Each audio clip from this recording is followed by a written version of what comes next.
Hello sailors, it's that time of year again.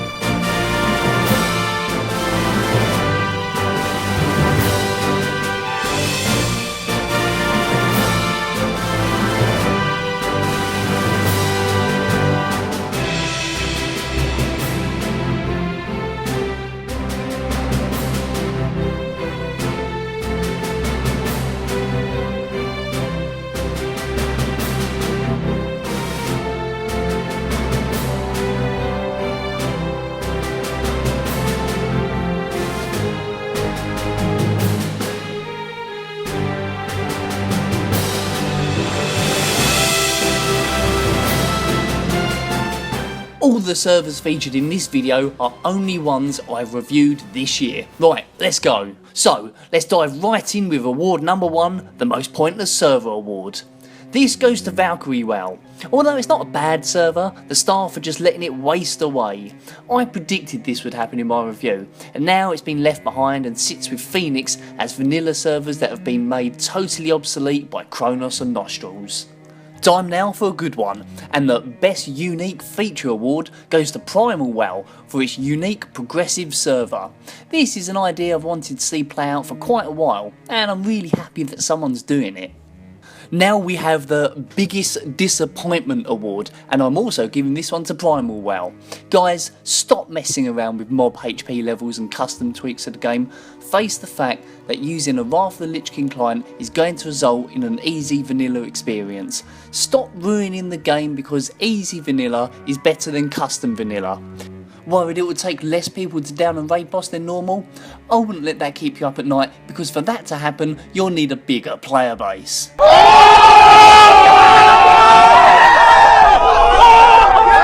Moving on, the most impressive coding award goes to Gamer District for the sheer amount of well-crafted scripted that they have on display.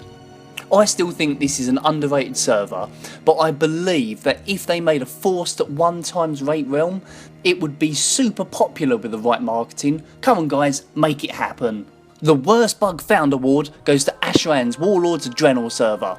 The entire server is a complete mess, but the bug that will have you yelling at the screen more than any other is the magical mystery tour flying bug.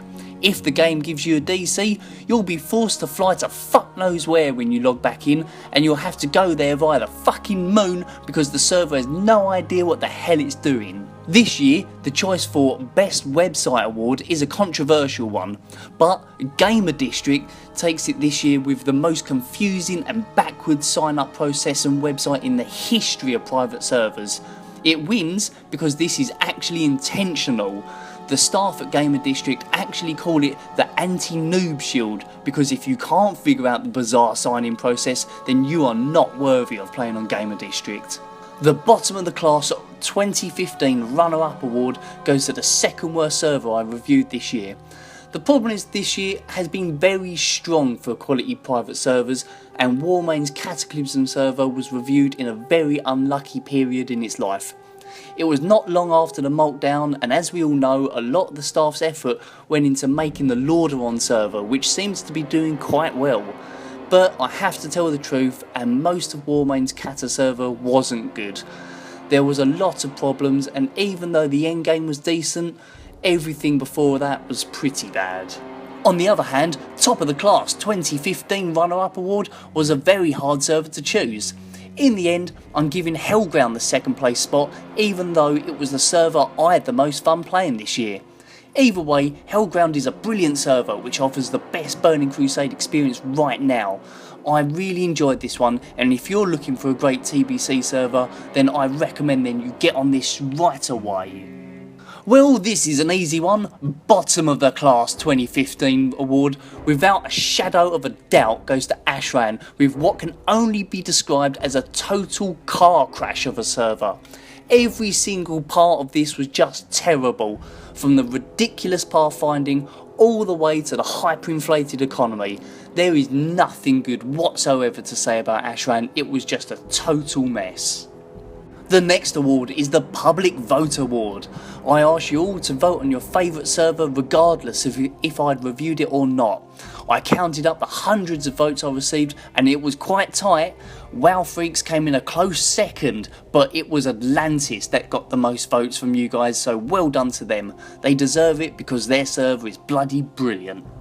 And the final award, the big one, Top of the Class 2015, goes to Nostarius.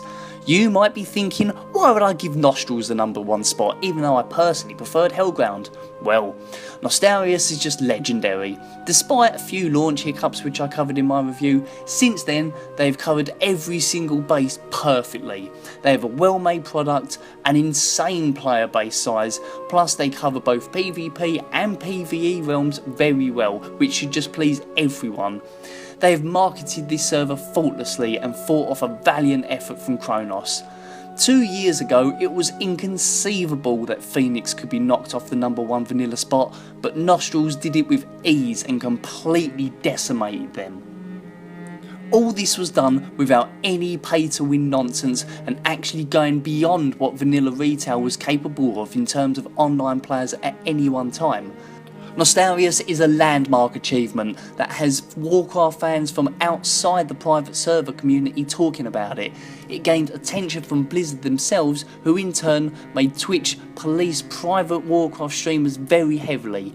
So yes, despite my own personal preferences towards private servers, I fully recognise and respect the impact that Nostarius has had, and that is what makes it #1 this year.